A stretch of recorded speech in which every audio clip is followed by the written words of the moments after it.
Assalamualaikum warahmatullahi wabarakatuh. Bagaimana kabar kalian? Semoga semuanya tetap semangat beribadah dan juga beraktivitas. Kali ini kita akan belajar materi baru tema 7 subtema 1, pembelajaran 1 dan 2. Hari ini kita akan belajar menjelaskan proses kedatangan bangsa-bangsa Eropa di Indonesia, menggali informasi teks narasi sejarah, mengelompokkan informasi teks narasi sejarah, mendeskripsikan sifat-sifat benda pada, cair, dan gas melalui pengamatan, menjelaskan perubahan wujud benda, dan menyanyikan dan menceritakan isi lagu wajib nasional.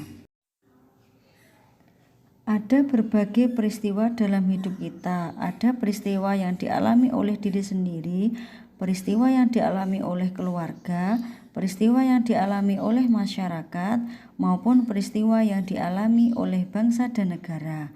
Salah satu peristiwa penting yang dialami oleh bangsa Indonesia adalah peristiwa kedatangan bangsa-bangsa Eropa ke Indonesia. Kedatangan bangsa Eropa ke Indonesia dilatar belakangi oleh beberapa faktor. Faktor tersebut yaitu jatuhnya Konstantinopel, penemuan teknologi pelayaran, dorongan mendapatkan gold, glory, dan gospel, serta untuk menemukan rempah-rempah.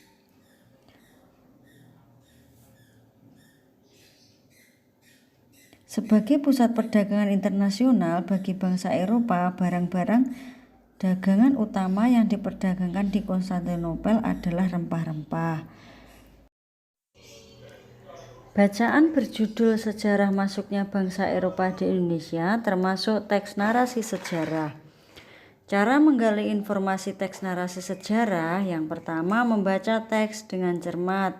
Kedua, menggarisbawahi gagasan pokok setiap paragraf.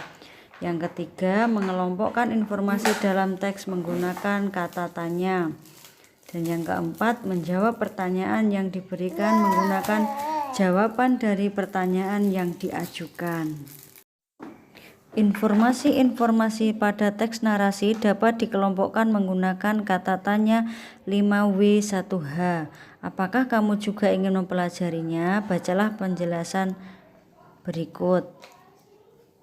Yang pertama, apa atau what digunakan untuk menanyakan nama atau jenis peristiwa yang terjadi dalam teks. Yang kedua, di mana, where digunakan untuk menanyakan tempat berlangsungnya peristiwa dalam teks. Yang ketiga, kapan, when digunakan untuk menanyakan waktu terjadinya peristiwa dalam teks. Yang keempat, siapa, who digunakan untuk menanyakan tokoh atau pelaku yang terlibat dalam peristiwa yang terjadi dalam teks.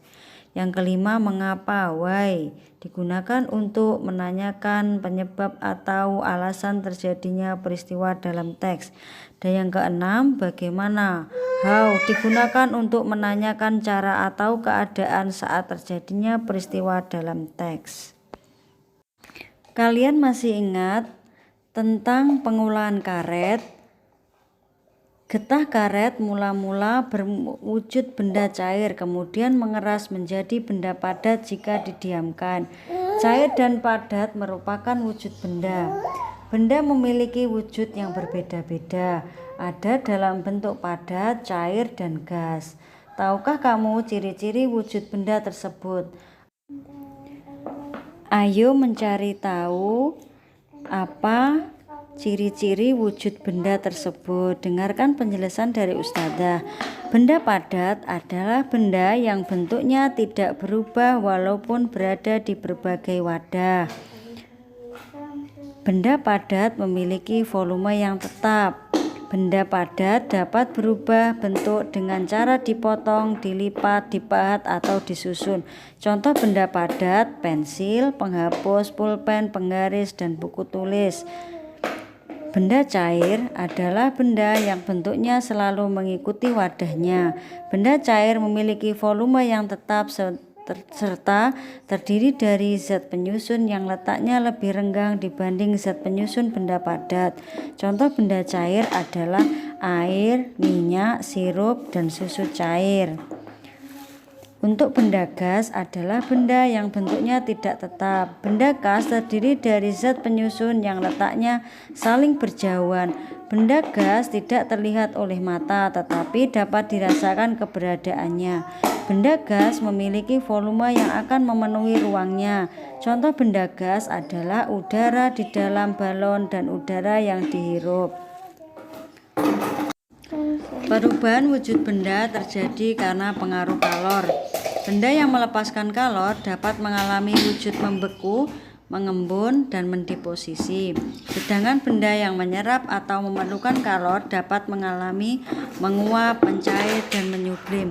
Perhatikan contoh-contoh perubahan wujud benda pada benda yang melalui peristiwa menyerap kalor berikut. Peristiwa mencair, mentega yang lama dimasak lama-kelamaan akan mencair. Mentega dapat mencair karena menerima kalor dari kompor yang menyala. Peristiwa menguap, air yang dimasak lama-kelamaan akan mendidih. Air yang mendidih menghasilkan uap air. Uap air berasal dari air yang dipanaskan. Sedangkan peristiwa menyublim, contohnya pada kamper yang diletakkan dalam lemari, lama-kelamaan akan habis. Hal itu terjadi karena kamper menyerap kalor dari lingkungan. Menyanyikan dan menceritakan isi lagu wajib nasional. Rakyat Indonesia tidak tinggal diam dalam menghadapi penjajah. Perlawanan rakyat Indonesia terhadap penjajah tersebut memberikan inspirasi untuk menciptakan karya seni, misalnya lagu. Seperti lagu yang berjudul Gugur Bunga, ciptaan Ismail Marzuki. Lagu Gugur Bunga termasuk lagu wajib nasional. Lagu wajib adalah lagu yang diwajibkan untuk diajarkan oleh guru kepada siswa dalam rangka menanamkan rasa cinta tanah air, menghargai jasa pahlawan, dan membakar semangat perjuangan agar selalu menyala. Ciri-ciri lagu wajib antara lain sebagai berikut. Yang pertama, lagu wajib mengandung lirik yang bertujuan menanamkan sikap cinta tanah air, kepahlawanan, nasionalisme, serta rela berkorban demi bangsa dan negara. Lagu wajib biasanya menggunakan irama yang penuh semangat. Yang ketiga, lagu-lagu wajib diajarkan, dipelajari, dan dihayati sesuai dengan maksud dan tujuan yang terkandung di dalamnya. Demikian yang dapat Ustazah sampaikan, semoga bermanfaat. Wassalamualaikum warahmatullahi wabarakatuh.